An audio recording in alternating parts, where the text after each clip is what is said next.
JS news live मध्ये आपणास मनापासून स्वागत. मुखेड तालुक्यातील येथे गुरुपौर्णिमेनिमित्त येवती, लघु आळंदी येथे मुसळधार पावसातही उसळला भक्तांचा महासागर.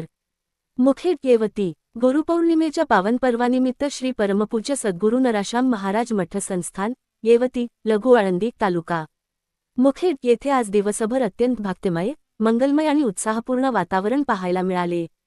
दिवसभर मुसळधार पाऊस सुरू असूनही महाराष्ट्र, तेलंगणा, आंध्र प्रदेशसह विविध भागांतून हजारो भाविकांनी श्री सद्गुरू नराशाम महाराजांच्या दर्शनासाठी मठ संस्थानात मोठी गर्दी केली होती. अढळ श्रद्धा आणि उत्स्फूर्त प्रतिसाद.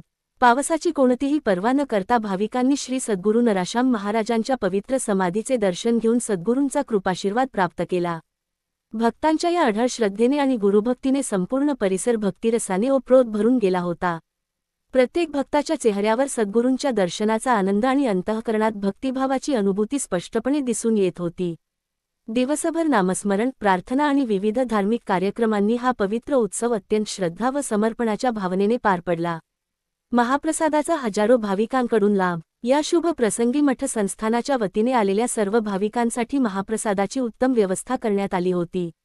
सौजन्या श्री पांडुरंग यन्नावार देगलूर व श्री भास्कर पाटील शिरूर यांच्या वतीने महाप्रसाद सेवा.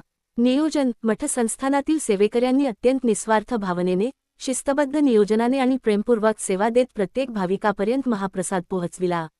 आध्यात्मिक उन्नतीची प्रार्थना. सद्गुरूंची कृपा, त्यांचे मार्गदर्शन आणि आशीर्वाद हेच प्रत्येक भक्ताच्या जीवनातील खरे सामर्थ्य आहे. गुरुपौर्णिमेचा हा पवित्र दिवस प्रत्येकाच्या जीवनात ज्ञान, भक्ती, सेवा, सदाचार आणि आध्यात्मिक उन्नतीची प्रेरणा देणारा ठरो. तसेच श्री सद्गुरू नराशाम महाराजांची कृपादृष्टी सर्व भक्तांवर अखंड राहो, अशी विनम्र प्रार्थना यावेळी करण्यात आली. जेएस न्यूज लाईव्ह मुख्य संपादक Maruti Patil Wadje. Mukhed. JS news live मध्ये आपणास मनापासून स्वागत. मुखेड तालुक्यातील येथे